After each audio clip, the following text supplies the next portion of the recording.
On est ici au Grau du Roi et cette vigne, c'est celle de l'Institut français de la vigne et du vin, l'IFV.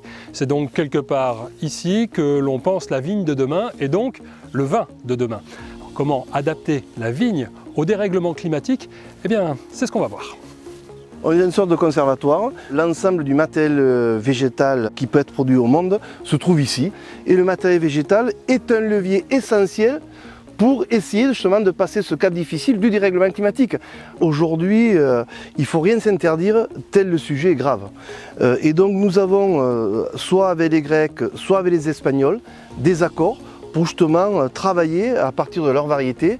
Et en plus de ça, on réalise des croisements avec des variétés qu'on connaît un peu plus chez nous et qui permettraient d'accumuler les deux choses, la qualité française et en plus ses caractères d'adaptation. Et ici, au Château Larocque, on teste justement l'adaptation de cépages climato-résistants. L'Assyrtiko vient de Grèce et la Malvoisie d'Istrie d'Italie.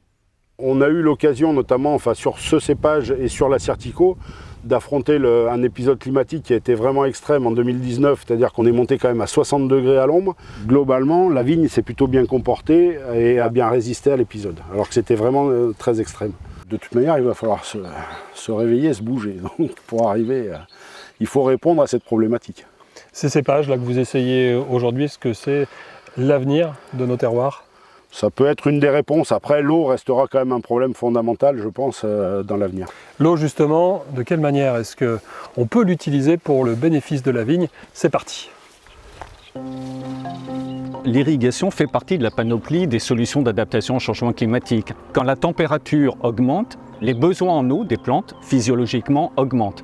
La vigne, qui auparavant pouvait se développer sans eau, a besoin, à certaines périodes de l'année, d'un apport d'eau complémentaire. Si on n'amène pas une ressource sécurisée comme la ressource du Rhône, les agriculteurs trouveront l'eau dans le milieu naturel, mais avec des risques, évidemment, sur les ressources qui sont présentes et peut-être plus fragiles au niveau des territoires. Vous voulez dire sur les nappes phréatiques? Exactement. Donc en clair, équiper aujourd'hui des territoires avec de l'eau pour l'irrigation, c'est un investissement d'avenir dans une image, quelque part, une finalité de souveraineté alimentaire sur le long terme. C'est ça qui devrait driver notre réflexion, qui devrait nous inspirer. Et je crois que cette pensée globale, c'est une pensée de responsabilité.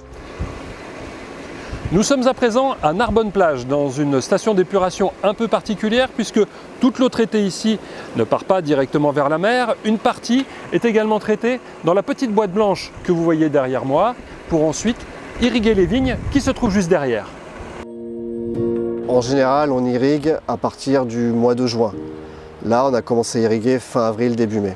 On parle d'infrastructures d'irrigation, les eaux usées traitées. Bon, on a démarré en 2013, ça devient une réalité 10 ans plus tard. Quand on parle de retenue collinaire ou d'autres ressources d'eau, il faut les travailler dès aujourd'hui pour que dans 20 ans, ce soit une réalité. Pour qu'on continue à travailler la vigne dans 20 ou 30 ans ici, il faut que le consommateur, le citoyen soit informé des choix, les comprenne et qu'il y ait une adhésion. Les vins seront différents. Parce que le climat change, donc on n'aura pas les mêmes profils de vin. Donc on aura une autre viticulture en 2050. Dans ce contexte, le retour à une forme de simplicité, voire de radicalité dans le travail de la terre, est parfois revendiqué. Jean Kredenweiss, qu'est-ce que bien travailler un sol? Effectivement, bien travailler un sol serait peut-être de ne pas le travailler, tout simplement. C'est en fait la monoculture qui fatigue le sol. On peut replanter des vesses, des pois, un nombre incalculable de plantes, et donc de recréer de la vie et recréer des nutriments pour ton sol. Et nous, l'intérêt, c'est d'avoir des vignes comme les vignes qu'on voit dehors, là, qui ont 110 ans. Quoi. Ça, c'est un joli rêve que j'aimerais avoir sur toutes les vignes. Quoi. En ayant ces couverts végétaux au sol, avec ce paillage qui est couché et qui permet de garder l'humidité, on arrive déjà drastiquement à baisser les températures.